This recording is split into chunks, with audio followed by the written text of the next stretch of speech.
Blog Talk Radio. Warning, the following program may include profane language, controversial viewpoints, and perspectives on the true nature of reality so far removed from the status quo, they'll make your head spin like a top. Young children, corporate executives, and religious fundamentalists should turn away now.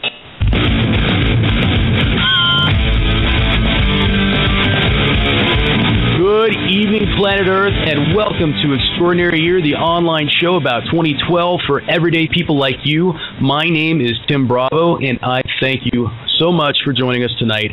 T-minus 190 days until December 21st, 2012. Remember, if you like the show tonight, go like our Facebook page, facebook.com/extraordinaryyear.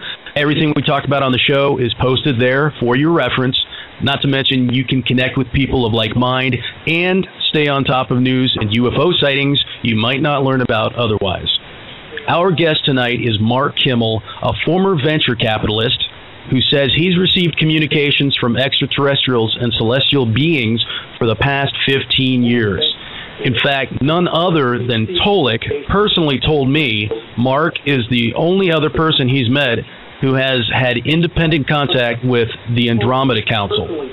He's put many of the messages he's received into a series of books and has established a center called the Institute of Light to help people lift their personal vibrations. Like many of our guests, Mark holds a number of degrees, which I would encourage listeners to keep in mind while listening to what might seem like some pretty far-out claims and ideas tonight, although by now, I would hope our audience has learned to keep an open mind. But I suspect that knowing our guest is a family man who happens to hold college degrees in engineering, marketing, finance, psychology, and divinity would lend him some credence. Mark runs the website Cosmic Paradigm, and I've invited him on tonight to give us an overview of his view of what that cosmic paradigm is, in particular, as it relates to multidimensionality, third, fourth, fifth, sixth dimension, and so on. Mark Kimmel, thanks for taking the time to talk with us tonight. Tim, it's my great pleasure to be here. Thank you for inviting me. We're going to have some fun tonight. I expect we shall.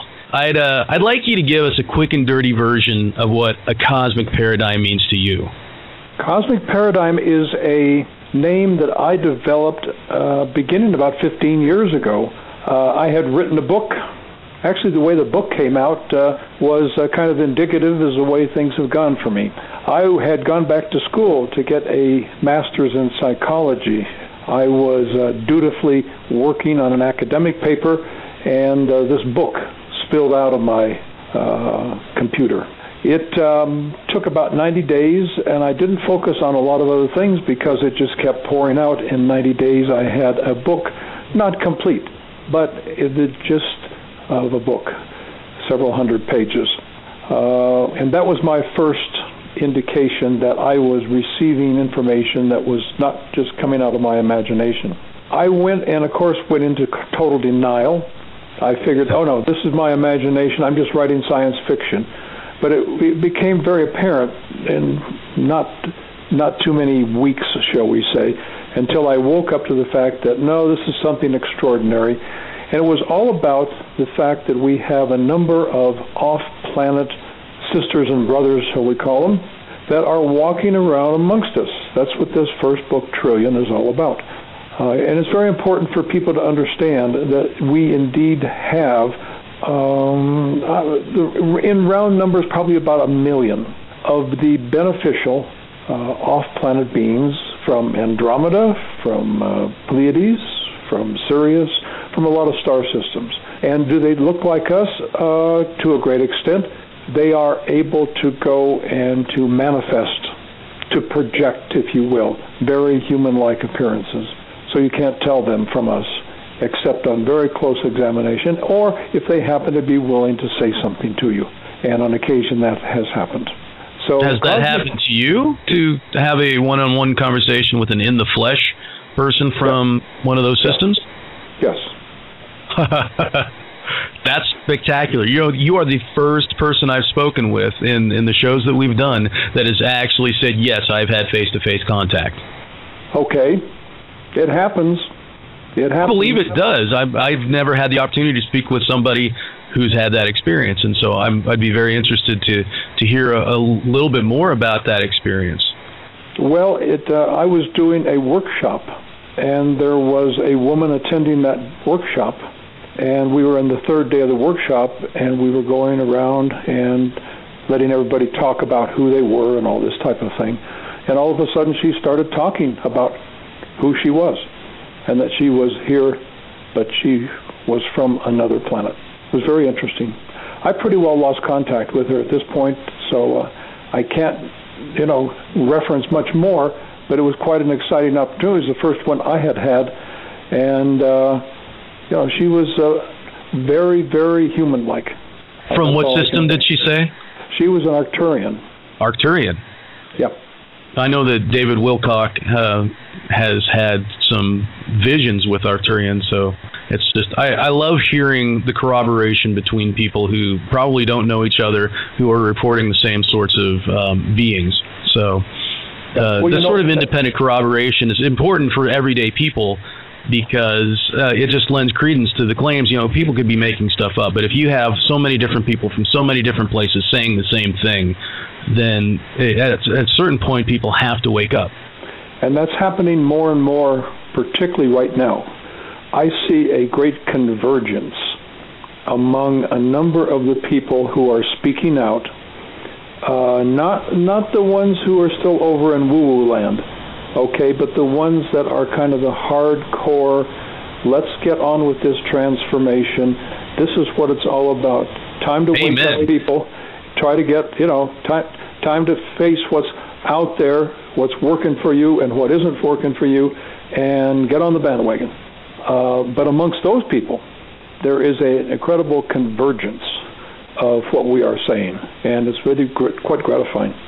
Yeah, and I love hearing whenever somebody else has noticed it. I guess it's not just all in my head.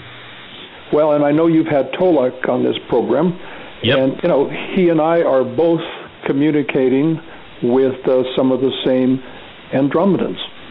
I do have a different bunch and a different starship that's my principal contact, and he has a different set that but the messages are incredibly similar. And it's been gratifying that two of us can kind of go down that road and, contribute a little bit to each other's knowledge of what the bigger picture is. Well, and I have to commend you on being one of the few people who has had the opportunity to speak with Tolec in person, being as he's an individual who is purposely withholding his identity from the public while being such an important and vocal mouthpiece. I know he's told me that you guys have met, right? I still don't know his real name. Well, I guess there's that. So but at least you've seen him with your eyes. He's keeping that to himself, and I think that's well. He's had some problems, and if I were in his situation, I would too. When I started out, I truly was positioning myself as writing fiction, and that was the guise under which I did several years' worth of work, and that served me quite well. And then I began to post things on the internet at cosmicparadigm.com, and then, of course, all the gloves came off, and I did it under my own name. So that's been interesting, and yes, there's been a few people that don't like what I'm saying, but that's okay. If everybody liked it, you'd begin to wonder whether you're really making an impact. Yeah, and I guess as long as the people resisting are talking about it online, it still uses your name. It bumps you up in the search ratings. That's how the internet works. Yep. So, Mark, I'm a bit of a Star Wars geek, I got to confess. And your name, Mark Kimmel, automatically reminds me of Mark Hamill, who played Luke Skywalker, you might have known, in the original 3 movies. And for whatever reason, I think if I say your name real fast and his name real fast, it sounds the same. Mark Kimmel, Mark Hamill, Mark Kimmel, Hamill. Hey, I like anyway, that. So it makes me think of Star Wars when I think of you. For the weirdest reason, it just makes me think of Star Wars. And now when you look at the Star Wars, that original trilogy, as an analogy for the battle between the light and dark sides of the real force, fighting for the particular vision each has for the future of our planet, Luke is pretty much an avatar for the consummate light warrior. Do you sometimes see yourself in a similar light, like the consummate light warrior? That would be a reach for me, only because I don't see myself as a warrior as much as a teacher. And there's so you're more like Obi-Wan. Yeah, closer to that. Okay, or maybe Yoda. Oh, we'll take Yoda. We like Yoda. Yeah, I like Yoda. In fact, I have a confession to make, that while I talk to you, I have a little figurine of Yoda sitting directly in front of me, in front of my monitor. It's about an inch and a half tall, little Yoda. Watch your way, Bill. Yeah. That's good. Anyway, so you were saying. Spiritual warrior, light warrior, that type of thing. I understand that, and people have said that before to me. And it's like the whole warrior thing means that you're fighting the darkness kind of on their terms. And I don't think that's the way in which we're going to win this thing ultimately. I think we go and we take light and we overcome them with the light as opposed to fighting them with the light. There's a subtle distinction there. I'm going to hang on to that one. No, I hear you. No, I think I understand. I've heard, spiritually speaking, that the way of the law of one is to surround an entity, a confrontational enemy or sorts, with love. Surround them with love, and basically, love. Let the light do its work, as opposed to being a warrior. You're a worker, I guess, or you're actually focusing on bettering their lives instead of defending yourself against them. And don't get me wrong, I love Star Wars, all 6 of them. I like the first 3 better than the second 3, but I love Star Wars, and I think it is great fiction, and I believe that there is a lot of truth embedded there. I think that what is going on there with Star Wars, however, is that is more true for this planet than it is for the universe at large. As I see the situation beyond this planet, everything operates pretty much in 4th, 5th, or 6th dimension, which I think is one of the things you wanted to touch on tonight. Yep, you know what? You're leading me. You're like building the segue, brother. Yeah, I did want to talk about multidimensionality with you, and kind of get what you had to communicate to the awakening masses about different dimensions and how it all works together. Well, let's see if we can start somewhere. The friends that I have aboard the starship Athabantian, who are the ones who I communicate with quite a bit, they are all 5th dimensional beings and higher. 5th dimensional means that they have a level of vibration in which there is no fear, period. There's no semblance of fear. There's no recognition of fear. They simply are of the light. Now, also mixed in with that are some 4th dimensional beings, which means in 4th dimension you can go and consider the fear, but you don't get caught up in it. 3rd dimension, which is where most of us are on this planet, is we're immersed in this fear, we're caught up in it, and so my definition of 3rd dimension is fear-based. Now, I want to differentiate between 3rd dimension and the chair you're sitting on, the computer we're looking at. I'm looking out my window, I'm seeing trees and grass and that type of thing. That's form. That's physical form. That's not 3rd dimension. It's not 4th dimension. That's physical form. 3rd dimension is my relationship with other people, yours, everybody else's relationship. If it is a relationship of fear, hey, I'm afraid of what you're going to do to me, or you're over in the Middle East somewhere and you're just living immersed in fear, that's very 3rd dimensional. If, however, you are spending most of your time not in a fear-based place, then you are in probably a 4th dimensional vibration. And I spend most of my time trying to help people understand how to move into 4th dimension and leave behind the 3rd dimensional fear-based stuff. What I keep telling people, what I have been told, is learn to walk tall. Walk so that you are so separated from what's going on around you that you see that outside stuff being crazy, and you see yourself as being centered and grounded, and you know who you are, and you know what you're here for. Is some of that making sense? Yeah. And I hope that's actually advice that hits home for some people out there.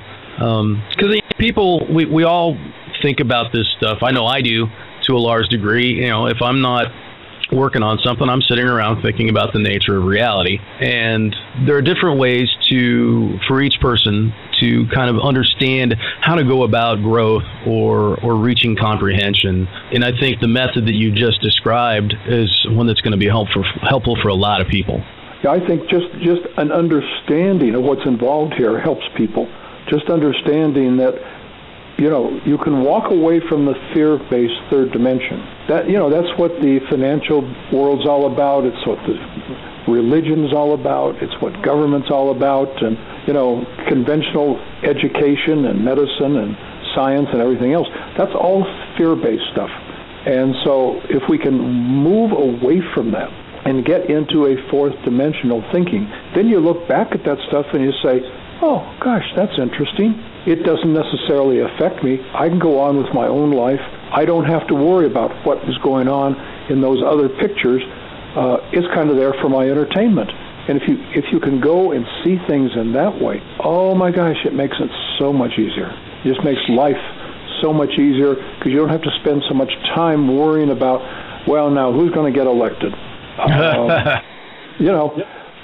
All of the conventional media, and I really applaud people like you that are over here on the unconventional media trying to get the truth out, trying to make a difference.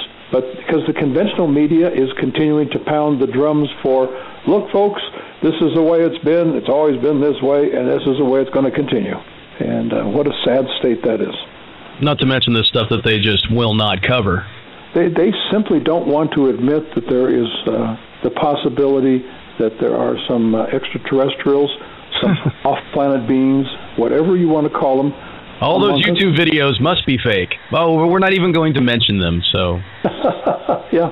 When I grew up, there were three things you didn't talk about. Politics, sex, and religion. Well, there was a fourth one that nobody even said not to talk about, and that was ETs. I mean, that didn't even get on the table, let alone not talk about it. Exactly, and it's really not much better. I think the system, as far as media goes, is about as broken in the way of informing the public to the true nature of what's going on around us as it's ever been, and I think that's by design. Yeah, I would agree. Broken and designed to be broken, and expected to continue that way. You see some little bits and pieces here and there, but it's gotten to the place where you can hardly believe the sports reports of the weather anymore. Yeah, well, and weather with chemtrails. I just wonder how it's possible there are so many station meteorologists out there that aren't looking up and seeing these things and seeing how they play into what happens in the weather in their region and not be thinking about it, but they're not talking about it. And so, yeah, you're right. Even weather is suspect. Tim, I think it's kind of like the airline pilots. They have been told, if you see something up there, we don't talk about it. If you want to keep your job, you don't talk about it. And I think the weather people have gotten that same message to a great extent because they don't talk about the chemtrails. They just don't. Well, there's one, but he's not a weather guy anymore. Yeah, he used to be, right? Yeah. Okay, so I think you wanted to get a bit more higher up in vibration as far as dimensions go. We've discussed third and fourth, and then the fifth being, most of the people in the ship that you've had contact with. But what does the fifth dimension mean, other than just being? You said of the light, and fear doesn't even enter into the picture. It's just kind of ultimate wisdom. My definition of fifth dimension, Tim, is that you are coming from your heart, not your head. It is strictly a heart-based. It is, in fact, it's difficult to put into words, because it's hard to form the mental images in order to talk about this. So it's a fifth dimension. I have been able to get there.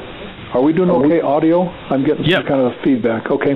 No, Mike. I've been able to get there to fifth dimension, to hold it. I will not say that I am completely immersed in it all the time. It is an absolutely wonderful place, incredible. It's like nothing I've ever experienced before up until recently. And I would spend all my time there if I could. I don't think that you and I can have this conversation with me being in the fifth. I probably am dropping down now into the fourth in order to do this. I see. But we can still come from a love base, okay?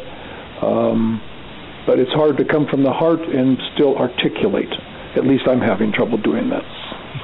So the fifth dimension is already so far afield of what we think of as reality, the spectrum that we inhabit in third dimensional, fourth dimensional living, that already at that first notch up, it's almost hard to convey because there aren't words for the concepts.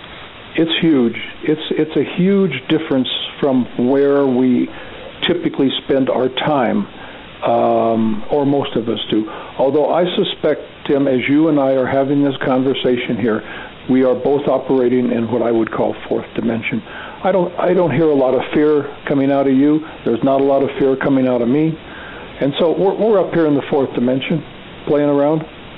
And I think we, without too much trouble, could probably get up into the fifth on occasion and play around over there and communicate.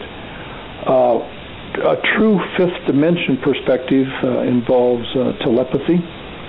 It involves being totally at oneness with everybody and everything. So it's a big difference. It's a huge difference. From some of my study, oneness seems to be the watchword of that state of being, being connected with the oneness, realizing the oneness, yet retaining the sense of individuality. What happens as you go up in vibration, in the fifth, the sixth, and seventh, and so on, the further up you go in vibration, the less of an individual you are. Now that's really hard for those of us with the Western mind to get our heads around. Right. And the reality is you can't get your head around it, and I think that's what I'm saying, is the rational mind cannot go there. And so you have to leave your rational mind behind as you're moving into these higher dimensions. And you have to come from a place of feeling, the heart. You have to come from the heart. Because the rational mind simply wants to bring you back down where it can be in control. And the trick to getting to a higher vibration is to leave the rational mind behind and move into that place where you are coming from a place of feeling, of heart, of connectedness. And by definition, you leave some of your individuality behind. I think individuality came into being for us as a species when the dark energy came here and moved us into a state of dysfunction and competition and that type of thing. Competition, separateness, elitism. Individuality was one of the pieces of that. Well, I'm an individual, therefore I'm different than the other person. And if I'm different than the other person, then that other person, there's something wrong with them, because I know there's nothing wrong with me. One person's got to be better than the other because we're different. One's got to be better than the other. It just stands to reason. So I could be better than that person. You got the picture. You got it. So as we move up in frequency, up in vibration, okay, we go and leave a lot of that behind. Okay. Well, and I think that might cause some people a little bit of fear, thinking, oh, I'm going to lose myself. But from everything I've heard, it's really just kind of finding your true self kind of journey. You got it. You got it. Mark, we've got a caller from Nova Scotia here. I'm going to bring it in the conversation. Okay. Nova Scotia, 902. You have a question for Mark?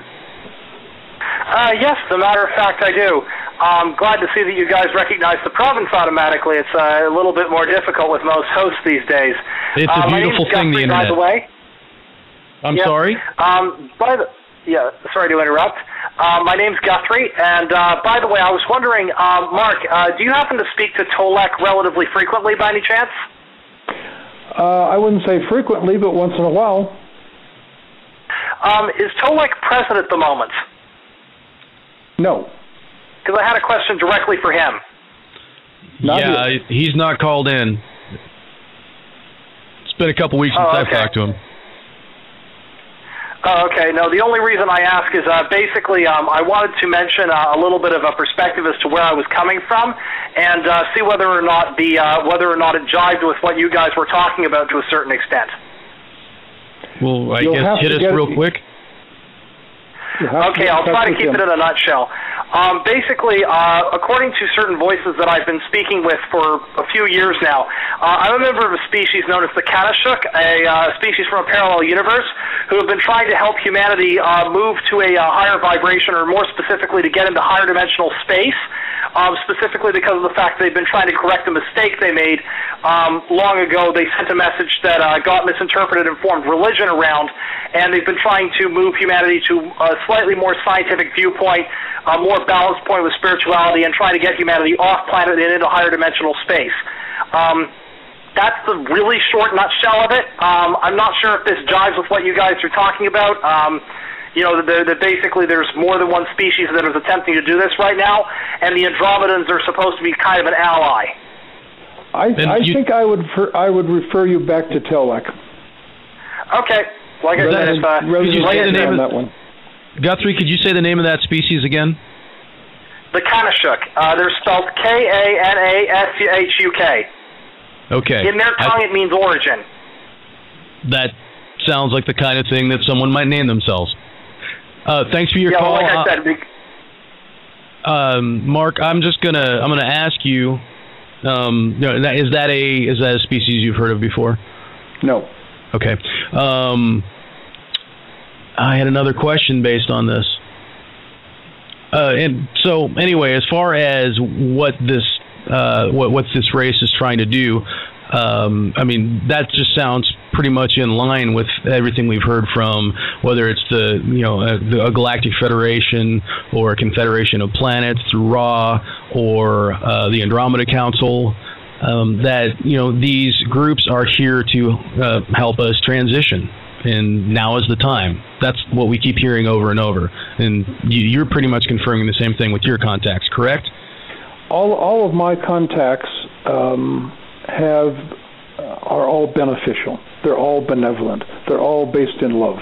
They're all fifth dimensional, and so yes, and they're here because.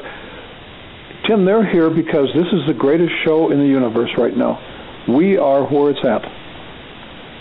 What we make happen on this planet reverberates all over the universe.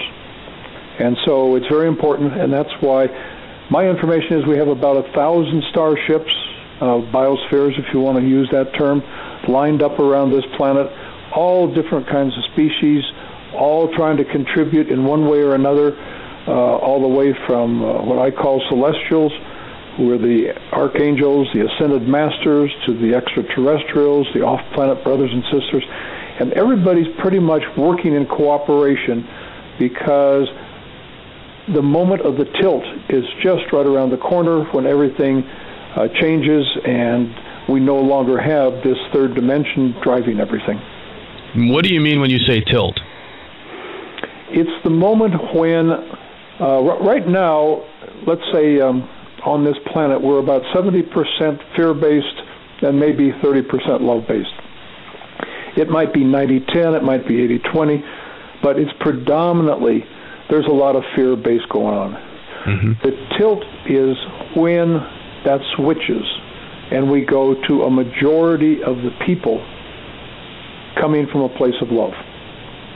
And that's going to happen much more quickly than people think.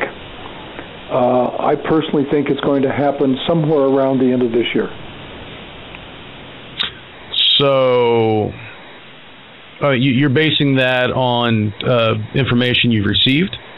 Yes. Okay.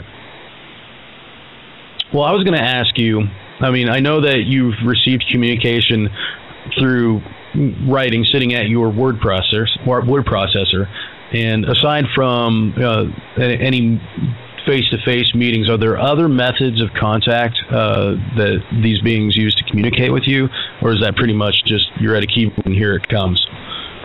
No, I can go and sit and act as a medium and let people have conversations through me so they can speak with the beings on and Athabantian. And we've been doing some of that. I see. Okay. Well, I mean, I guess that makes sense, because if you're able to, write the communication, why not? As other people apparently do pretty frequently. And I know that that's kind of a stretch for listeners sometimes to listen to hear, but we have repeatedly on this show discussed channeling and the fact that there is authentic and important channeling historically and presently. So, I think that it's definitely a subject to be approached with an open mind and an open heart, and see what you find, because you'll find a lot of corroboration, a lot of things in common over, centuries. That's right. It's authentic. And it goes. There's quite a large number of people at this point in time who are able to channel, whether it's automatic writing or speaking out in public or whatever. The conference that I'm sponsoring here in August will have a handful of us speaking on behalf of beings coming through us, channeling, if you will.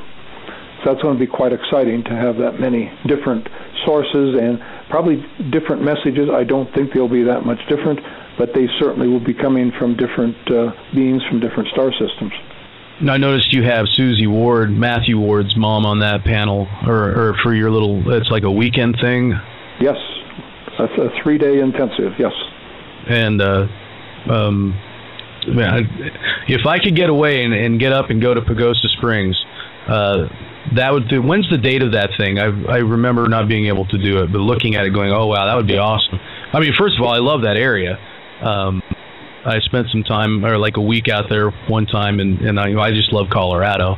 But to have the opportunity to check that out. When are the dates, and what's the information on that for people? Sure, it's August 16th, 17th, and 18th in Pagosa Springs. And you can get information on my website, cosmicparadigm.com.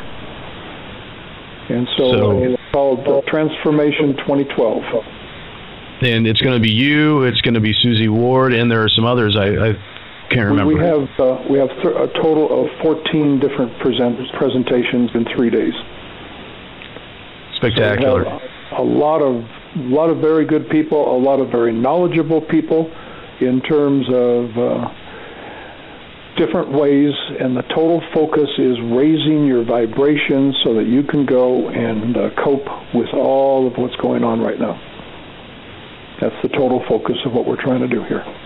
Okay, and I'm going to post a link to that on our Extraordinary Facebook page. So if you're interested in attending this workshop, the information is a direct link on our Facebook page. Go check that out.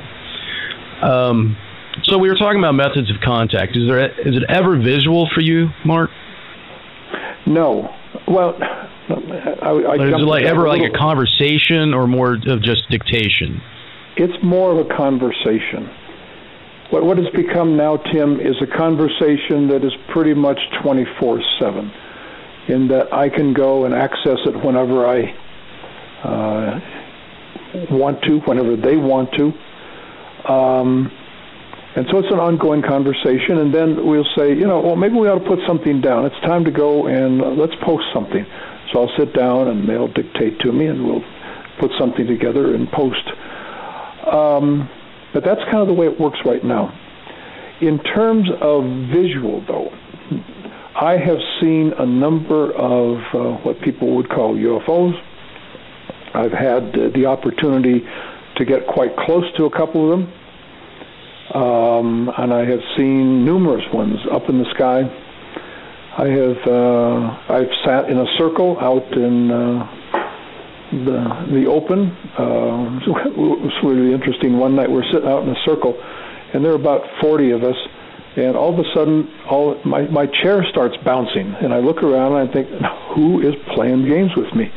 It was like bounce, bounce, bounce, and nobody behind me, nobody near me, and then pretty soon down the row, somebody else, bounce, bounce, bounce. It went around the circle, and so we were getting. It's not visual, but that's pretty much well, that's definitely a communication. I mean, an intelligent being playing, communicating, I am here. Yes. To other intelligent beings. Yeah, I'm here. And so now it's more of a conversation for you 24/7. Basically, you come up with a question, you just telepathically ask it and receive a nearly immediate telepathic answer. Correct. Well, that doesn't suck. So does this work? Is this workshop going to explain to people how maybe they can open that sort of a channel for themselves? Some of that will happen, yeah. I think so. I think that what's going to happen is that some of our friends from the other star systems are going to show up through myself and some of the other people that are here. And they will say, if I can do it, I'm an old business guy, I spent 30 years in the business world. If I can get to the point where I'm doing this, hey, anybody can do it. I was one of the black hats for a long time. I was a venture capitalist. Like everybody's heard about Bain Capital. Mm-hmm. Yeah, I wasn't with them, but I was with a different venture capital group. But the game was the same. It was the same game, sure. And it's about taking, maximizing the amount of taking that you can do. That's it. And so I'm guessing that, after spending decades as a venture capitalist now and doing the work that you do now, I mean, it's such a far removed that I'm guessing your personal paradigm toward money, toward finance, toward economy is a little different than it was those days? Tim, it's a lot different, simply because I'm not focused on trying to go and make money nowadays. I'm focused on trying to get the word out, trying to help people wake up, trying to help this transition make sense to everybody, and doing the best we can for the Earth. The Earth, is transitioning. An interesting message I got from the folks upstairs. They said, we have the technology. We have the technology to come here and clean up all your landfills, clean up all your dirty water, clean up all the dirty air, get rid of the chemtrails, all this stuff. But we're not going to do it until you go and demonstrate an intent that you're ready to walk away from that type of behavior. Sure, I'm ready. We could come here and do it, but why should we? If you're going to keep burning fossil fuels and dumping stuff in the ocean and all that kind of stuff, we're not going to come here and clean it up. Now, do you have to actually clean it up yourselves? No, but you have to show an intent that you are ready to go and make that happen. Well, I've been telepathically broadcasting that I'm ready to be off of this oil stuff and have the new energy devices that allow us to all get off the grid and, no more diesel fuel or electrical lines or, I know the world that's available to us and I have the intent. I practically want to beg them, come on, let's do this. How far do we have to get before it's enough for them to say, okay, this is what you want, enough of you have asked? There have to be more of you and me. We're just too small a minority at this point, and so we've got to wake up some more people, and we've got to go and get a greater percentage, because right now we're a long ways from that tipping point. And by that I mean there are still people that would just as soon have the trash man pick up all the trash and don't worry about what they're putting down the sewer. And, are not at all conscious about polluting the air or the ground or whatever. And until we can make that happen, they're being very direct. They're saying, we are not going to go and come here and clean your mess up. If you can demonstrate, the majority of you can demonstrate that you're willing to go and do that, then we'll come. We've got the technology. We can make it happen in a matter of a year or two. But there's a very small minority of people who's aware that's an option. If we were to choose that as a civilization, we would have to know it was an option as a civilization. That's right. We need more people like you broadcasting like you're doing right now and getting the message out there. Well, you know that this is happening, though. It's going to happen. That's what everybody seems to say. So we're not to be afraid that this isn't going to happen. You call it the tilt. It's referred to the shift.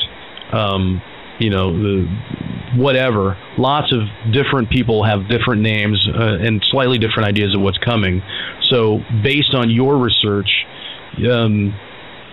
or your contacts, really, the people outside of time know this is coming, and they're telling us this is coming, this is going to happen. It just hasn't happened, so how it happens is really up to us still in the moment.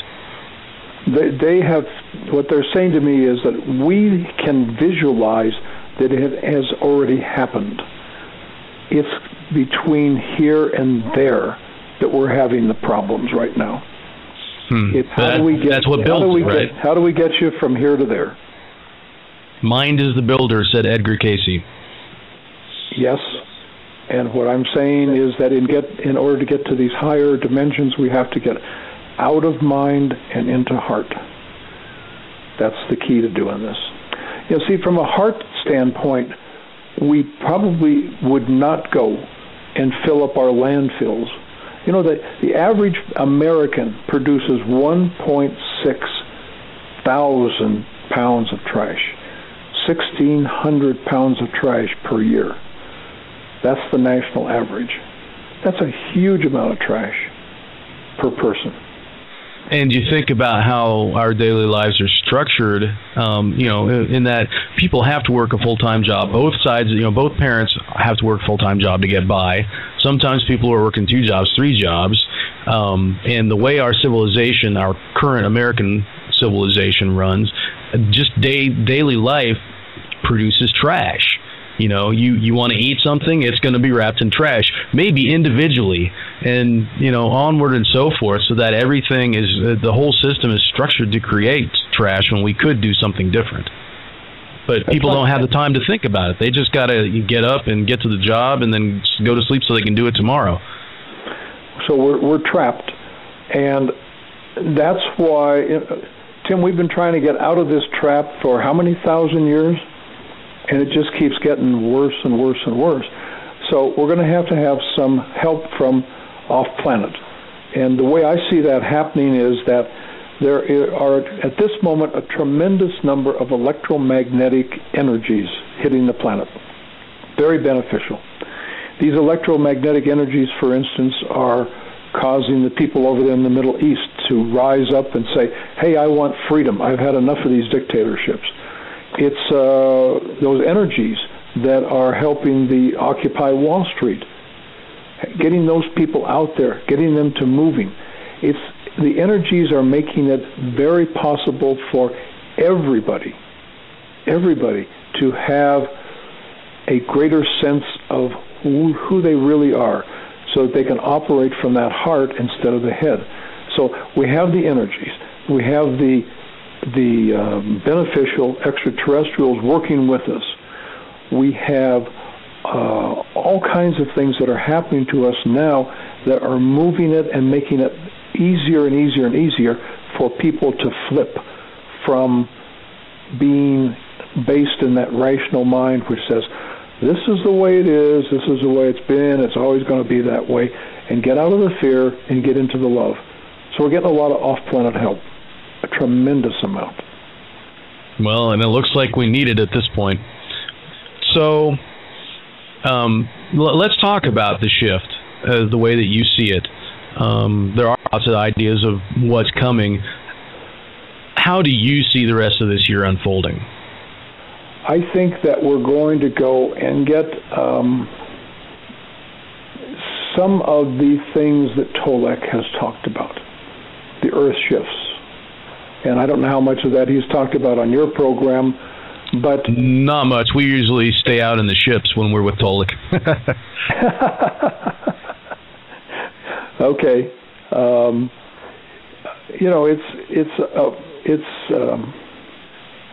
So we're going to have some Earth shifts, and those are the kind of things that are going to wake everybody up. We're going to have a financial comeuppance.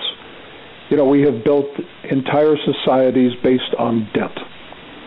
If you look at what's happening over there in Europe, so the European Union now is going to loan Spain $100 billion. They're not giving them the money, they're loaning them the money. Now, where did they get the money to loan? They created it out of thin air. That's how you do this loan business. So all they're doing is piling debt on top of debt, and the poor people in Spain are going to pay the price. It can never be repaid. It's just bailing out. They're at the end of the rope, and they're just magically creating more rope and magically creating more rope, but it's not really there, and eventually people are going to wake up. So there is going to be a global financial collapse. That's what you're saying? I see it taking place much as what's happened in Greece and in Iceland.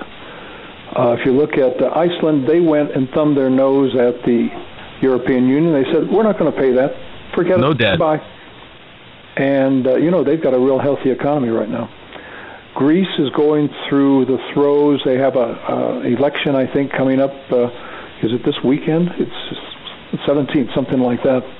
Anyway, they have an election coming up, and they basically, I think, are going to say to the European Union, we don't want to go and play this debt game anymore, because it's the ordinary people that are getting stung with this.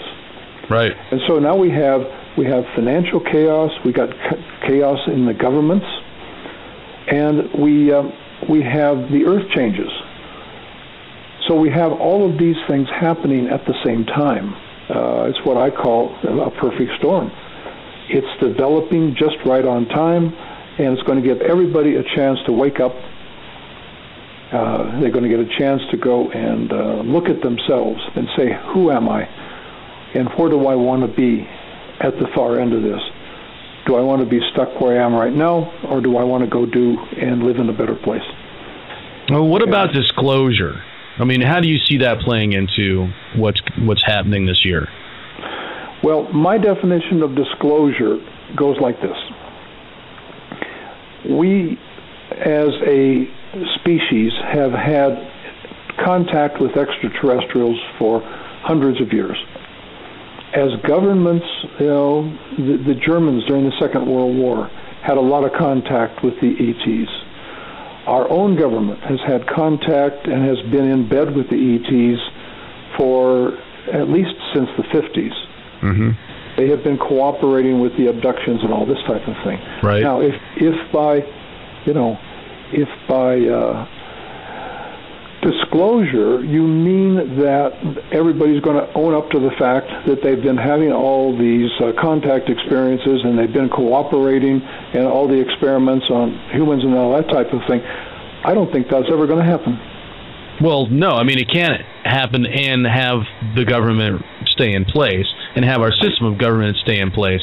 I think what I mean is, can we look forward to some event where it's taken out of their hands and everybody is given the opportunity to know what's really up with all that? I think by the end of this year, I'm going to go out on a limb here, I believe we will have some of the people from the various star systems walking among us. They're not going to go and settle down in the middle of Los Angeles or New York or Chicago, but they're going to go and make themselves available, make themselves known.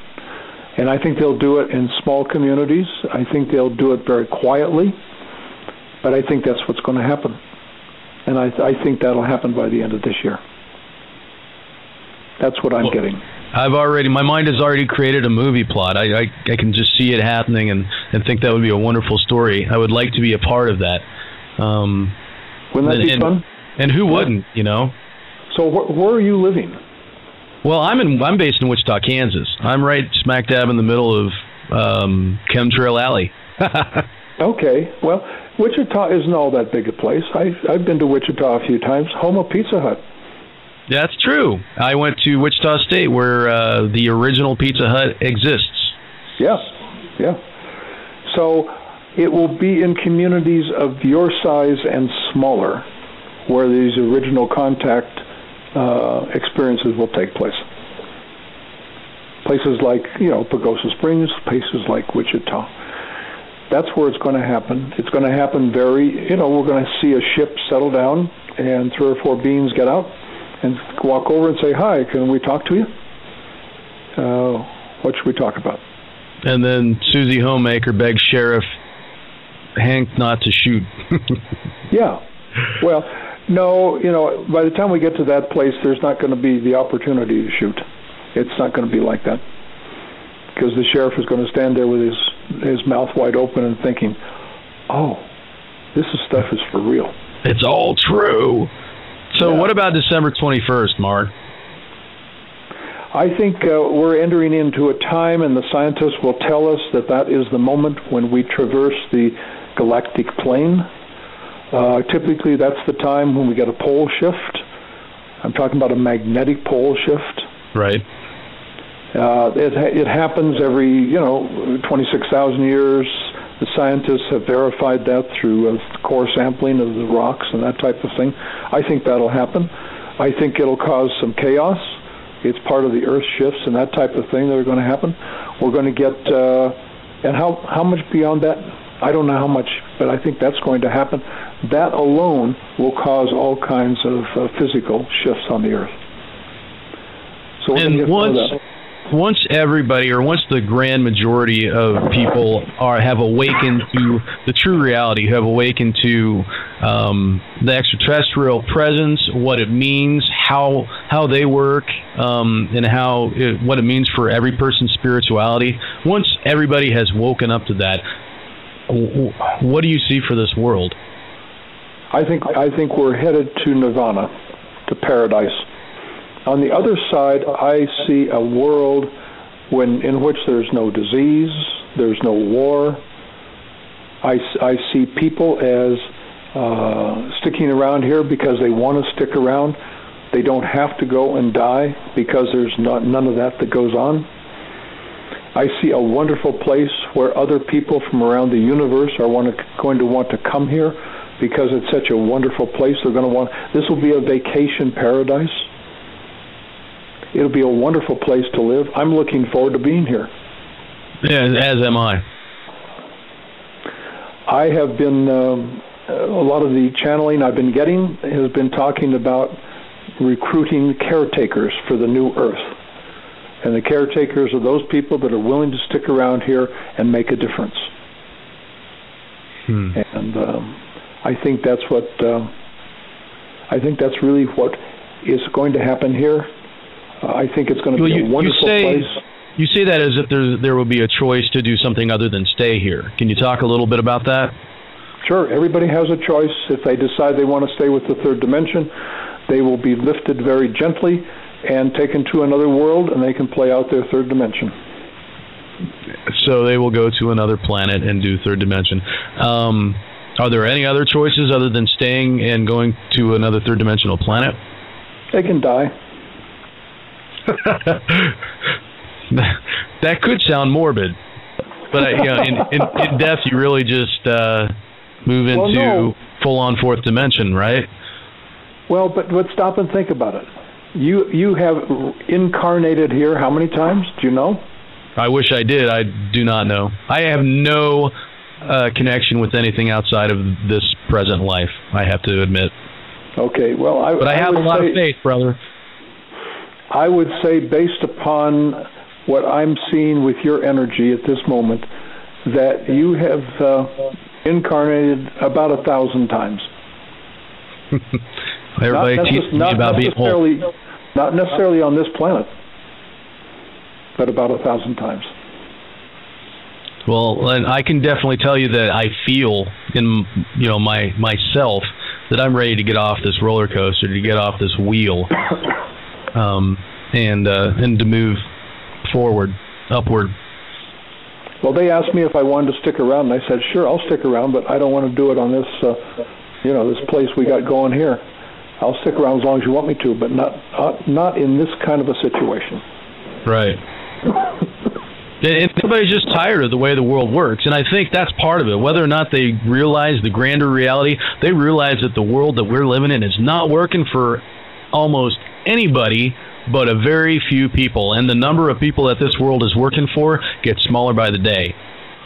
Meanwhile, the population continues to grow, full of people who, are just suffering and struggling, and we're tired of it when we, in our core, feel it doesn't have to be this way. I've had these thoughts since I was a child myself, growing up going, you know what, why is the system the way it is?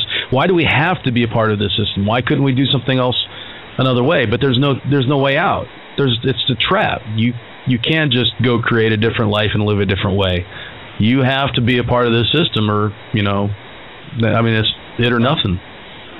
Well, that's what we were all told growing up. You have to be part of the system. You got to be a good boy, good girl, and conform. But now we're understanding that we don't have to do that. It doesn't have to be that way. And so that's what 2012 is all about. That's what Cosmic Paradigm is all about, is moving past that this is the way it has to be into a place where this is the way it could be. And wouldn't it be wonderful if we could go and find a pristine planet with a bunch of humans that all get along and really care about each other, and we got this idea of oneness going. Amen. So we got a little under 90 seconds left in the show. What's the number one thing that you would like to have listeners take away tonight, Mark? I think the number one thing that everybody needs to do is to figure out who you really are. You are incredible beings of light. If you could go and see yourselves that way, that would make a huge difference in this world. So find out who you really are. Get in touch with that. And what's the best way to do that? There's 100 ways to do it. I offer one, which is at cosmicparadigm.com. But I'm not the only path out there. There's a lot of them. But the most important thing is you really are an incredible eternal being, just having a human experience. Mark, thank you so much for coming on talking with us tonight. Incredibly elucidating, very positive conversation. Thank you very much. It's been my great pleasure, Tim. Thank you for having me on. Go check out cosmicparadigm.com. There's a ton of content there. It'll take you a while to get through. There's a lot of good stuff there. I highly recommend it. As for us, you can reach us at facebook.com/extraordinaryyear, one word. Please like us. Please spread the word. You can follow me on Twitter at Tim Bravo. So that is it for us on this, the 190th day before December 21st, 2012. Keep your ear to the ground. Hold on tight, kids. It's going to be an extraordinary year. Only when we're uncomfortable that the world ever seems to change. I am here to speak my mind. I am a living story, riding on the edge of time. I am that I am, and I know I am not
not be afraid.